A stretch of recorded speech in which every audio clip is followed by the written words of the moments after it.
Good afternoon, students. Welcome to G All India English Solution. Today we will discuss TGT practice set 33.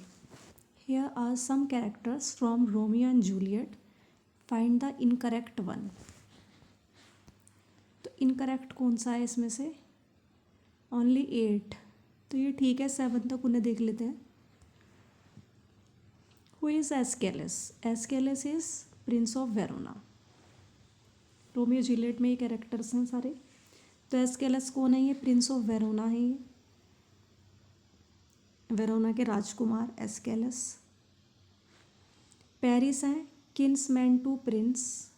Prince के kinsman है. किन्समैन्स means होता है रिश्तेदार. तो Prince के किन्समैन है Paris. Romeo son to Montague है. मोंटेग के बेटे. मर्कुशियो ये प्रिंस के किन्समैन है लाइक पेरिस. मर्कुशियो और रोमियो के फ्रेंड हैं.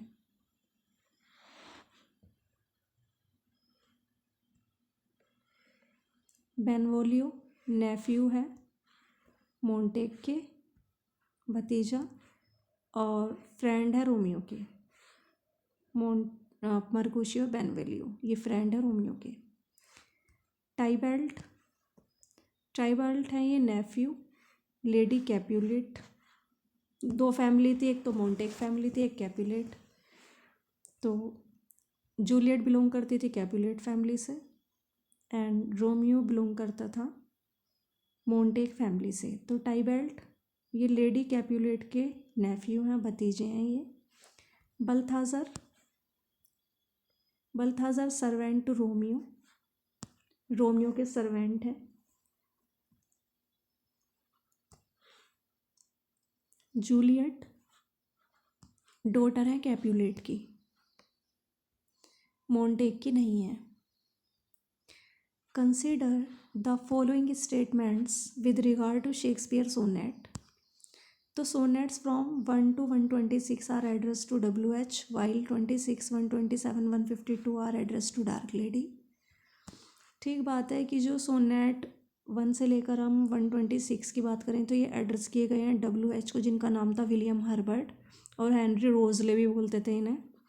जबकि जो 26 सोनेट्स हैं 127 to 152 ये एड्रेस किए गए हैं डार्क लेडी को, मैरी फिटन को. फिर लास्ट 2 सोनेट्स है 153 एंड 154. ये किसके बारे में है? क्यूपिड के बारे में. क्यूपिड कौन है? God of love and revisions के गॉड हैं. Of an epigram of anthology है Grecia, but they are generally regarded in the same vein as earlier sonnet. दोनों ही बातें करेक्ट हैं ये. नेक्स्ट है it is a collection of 20 poems. 20 poem का कलेक्शन है. पब्लिश हुआ है 1599 में विलियम जेगार्ड के द्वारा. प्रारंभ में से आरोपित की मतलब एट्रीब्यूट किया गया है किससे? विलियम शेक्सपियर को. क्रिटिक्स इस बात से मतलब इसकी सारी पोएम से सहमत नहीं थे. वो सोचते थे कि इसमें से सिर्फ 5 पोएम शेक्सपियर से बिलोंग करती हैं, बाकी उसकी नहीं है. ये शेक्सपियर की पोएम का वर्णन है. ये सारी चीज़ मतलब ये जो बताई गई हैं तो वो बताया गया द पैशनेट पिलग्रिम के बारे में. पैशनेट पिलग्रिम के बारे में ये सारी बातें हैं कि विलियम जेगार्ड के द्वारा 1599 में पब्लिश है. 20 पोएम्स का कलेक्शन है और इनमें से सिर्फ 5 पोएम 20 में से क्रिटिक मानते हैं कि सिर्फ 5 ही शेक्सपियर की हैं. तो ये बात की जा रही है द पैशनेट पिलग्रिम की.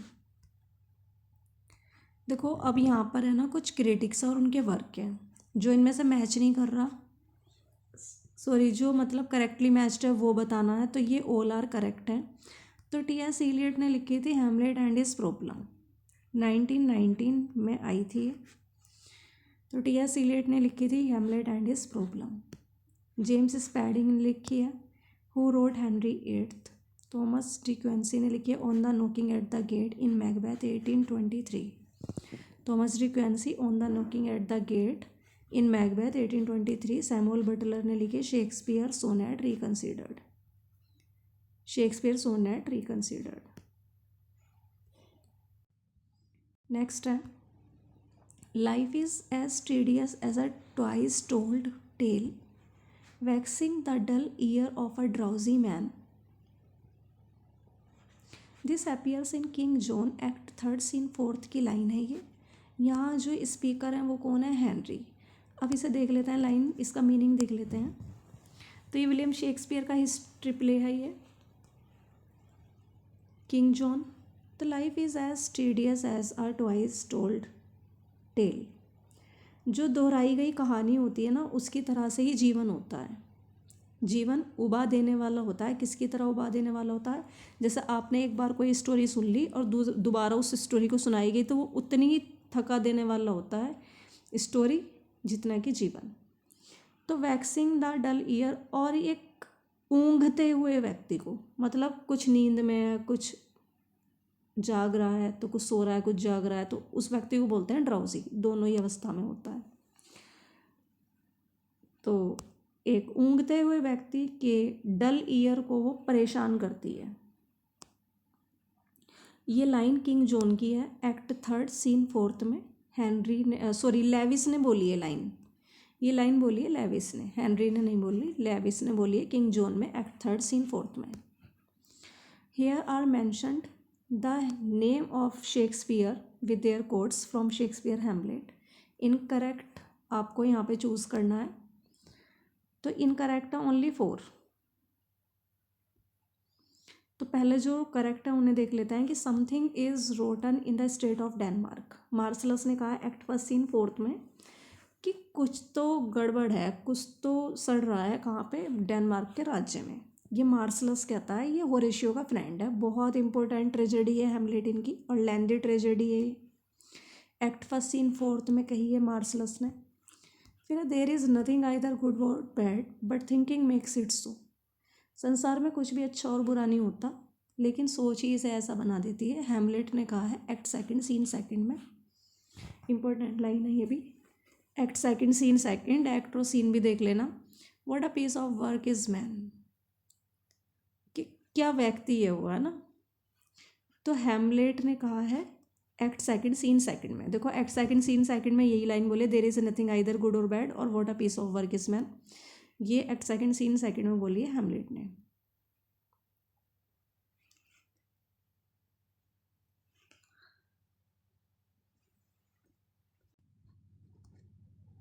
और ये इनकरेक्ट है। टू दाइन own self be true.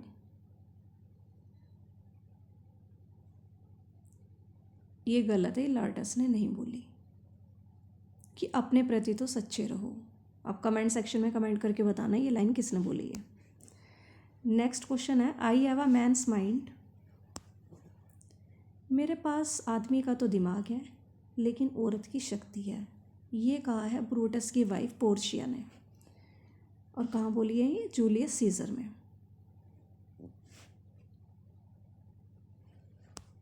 The younger rises when the old doth fall. नवयुवक तो राइज करते हैं, उनका उत्थान होता है, जब जो बूढ़े व्यक्ति होते हैं जब उनका पतन होता है। तो राइज कब करते हैं यंग? जब ओल्ड गिर जाते हैं, जब वो फॉल हो जाते हैं। तो ये एडमंड ने लाइन बोली है। Next question, here are some quotes from Wordsworth poem. Wordsworth की पोएम से लाइन ली गई है ये। Find the correct one. तो करेक्ट कौन सी है इसमें? ऑल आर करेक्ट है ये। देखो वर्ड्सवर्थ की ये टू आई स्काईलार्क है। Type to the wise who soar but never roam, true to the kindred points of heaven and home. कि बुद्धिमान व्यक्तियों की तरह तो वो उड़ती है, उड़ान भरती रहती है, शोर उड़ान भरती है, लेकिन कभी भटकती नहीं है। उड़ान तो भरती है जैसे बुद्धिमान व्यक्ति, ऊंचाइयों तक तो पहुंचते हैं, लेकिन वो कभी भटकते नहीं। True to the kindred point of, और हेवन और होम के पॉइंट के प्रति सच्चे रहो, मतलब हेवन और होम के प्रति सच्चे रहो। ये ट्वाइस स्काईलार्क से लाइन ली गई हैं, जो कि विलियम वर्ड्सवर्थ ने लिखी हैं। नेक्स्ट है, bliss was it in that dawn to be alive but to be young was very heaven, prelude 11th से लाइन ली गई है ये। फ्रेंच रेवोल्यूशन भी दे सकता है आपको ये भैया, कि फ्रेंच रेवोल्यूशन से लाइन ली गई है, इस तरीके से भी आपको बोल सकते हैं। प्रील्यूड 11th भी है कि ब्लिस, ब्लिस मतलब होता है खुशी। कितनी खुशी की बात थी, जब मतलब फ्रेंच रेवोल्यूशन के बारे में बोल रहे हैं कि फ्रेंच रेवोल्यूशन जब वो चल रहा था, फ्रेंच रेवोल्यूशन, उस टाइम जीवित रहना तो बहुत खुशी की बात थी। लेकिन उस टाइम यदि कोई यंग रहा होगा ना, वो तो उसके लिए स्वर्ग के समान रहा होगा। नेक्स्ट है टिंटन एबे से लाइन ली गई है, a person that disturb me with the Joy of elevated thoughts, कि उच्च विचारों से, मतलब एक उपस्थिति ने मेरे जो उच्च विचार मेरे अंदर चल रहे थे ना, तो वो जॉय के साथ मुझे डिस्टर्ब कर दिया है। मतलब उस उपस्थिति ने मेरे उच्च विचारों को भी डिस्टर्ब कर दिया है। तो टिंटन एबे में ये लाइन बोली गई है, विलियम वर्ड्सवर्थ ने लिखी है। और ये वहाँ पर गए थे घूमने के लिए अपनी सिस्टर के साथ। घूमने मतलब गए थे दोनों, इनकी सिस्टर थी डोरोथी वर्ड्सवर्थ और विलियम वर्ड्सवर्थ दोनों गए थे। इनकी जो सिस्टर थी वो डोरोथी वर्ड्सवर्थ थी। तो ये घूमने गए थे, उसके बाद जब ये घर आए, तो जब ये दुख के समय होते हैं, मतलब बहुत ज़्यादा दुखी होते हैं, तब वो उन सुखद पलों को याद करते हैं, तब ये पोएम लिखते हैं Tintern Abbey. Next, a poet could not but be gay in such a jocund company, daffodils से लाइन ली गई है और बहुत अच्छी पोएम है ये भी। दोनों ही पोएम इम्पोर्टेंट है, टिंटन एबे और डैफोडिल्स। क्या poet could not but be gay in such a jocund company, की इस खुश कंपनी में एक कवि में, मतलब कोई भी कवि खुश हुए बिना नहीं रह सकता इस प्रफुल्लित संगति में रह करके। डैफोडिल्स के बारे में कि अगर वो सुगत समय उस माहौल में रहेंगे तो कोई भी ऐसा कवि नहीं जो खुश रहे बगैर रह सके। नेक्स्ट क्वेश्चन है यहाँ पे इनकरेक्ट फाइंड आउट करना है कि वर्ड्सवर्थ अटर्ड नथिंग बेस, ये तो टेनिसन ने कही है वर्ड्सवर्थ के बारे में, यही गलत है यहाँ पे, किट्सन ने नहीं कही है, ये टेनिसन ने कहा है कि वर्ड्सवर्थ अटर्ड नथिंग बेस, कि वर्ड्सवर्थ ने कुछ भी घटिया बात नहीं कही है। और ये पीबी शैली ने कहा है वर्ड्सवर्थ मुश्किल से ही एक व्यक्ति थे, बल्कि मतलब एक व्यक्ति नहीं बल्कि वो एक चलती फिरती छाया थी। और चलती फिरती छाया क्यों? क्योंकि वो एडवेंचर, स्ट्रेच एडवेंचर के साथ, और उनकी जो यात्रा थी ना, बहुत अजीब अजीब से जो ये स्ट्रेंज एडवेंचर करते थे, उसका कभी एंड भी नहीं होता था। शैली ने कहा Wordsworth was hardly a man but a wandering spirit with strange adventures and no end to them, P B Shelley. फिर है just for a handful of silver he left us Browning about Wordsworth in the lost leader. Important point है ये, एक एक point अच्छे से देखना है कि मुट्ठी भर, हैंडफुल मीन्स मुट्ठी भर। देखो हैंडफुल, अगर ये आप अलग अलग लिखो तो फुल तो देखो ऐसा लिखा जाता है, लेकिन जब आप एक जोड़ दो ना इन दोनों को, तो हैंडफुल, ये तो कंपाउंड वर्ड होते हैं अलग अलग, हैंडफुल। तो अब इसे एक करना है तो इसमें सिंगल एल आएगा, हैंडफुल। तो मुट्ठी भर सिल्वर के लिए वह हमें छोड़ गए, रॉबर्ट ब्राउनी ने कहा है वर्ड्सवर्थ के बारे में लोस्ट लीडर में। वीडियो को अब यहीं फिनिश, एंड इसका यहीं कर देते हैं, फिनिश तो खैर नहीं हुए हैं ये अभी, क्वेश्चन काफ़ी सारे हैं। Thanks for watching this video, please like, subscribe and share.